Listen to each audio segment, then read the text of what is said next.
弟兄姊妹平安，每日靈修，有主嘅愛心看待別人。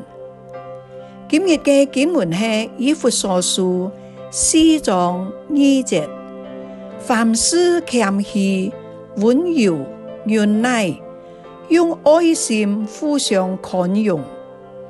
小故事講到，有一隻人到隔離鄰舍嘅菜園挑菜，冇想到變菜園嘅主人發現佢，但係園主卻冇禁止佢，反而轉頭就招佢。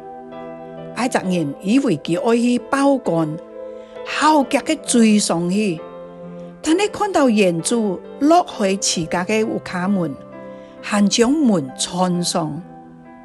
嗰隻人在門外上去嚎叫，最後急天行前去叩門，門開啦。嗰隻人講：我俾你看到佢。園主講：看到乜雞？我今日連門都冇出。嗰隻人講：係俾你看到佢，我挑入嘅菜。我見他冇面做人啊！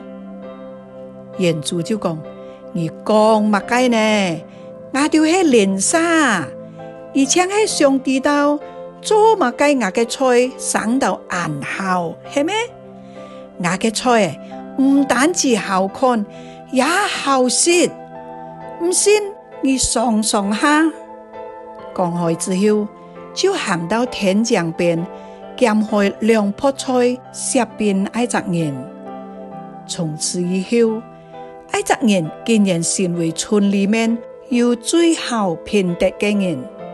我哋一齊嚟默想，愛能夠將一隻罪人從迷路轉回，愛俾人家機會，愛吸引人朝向行善。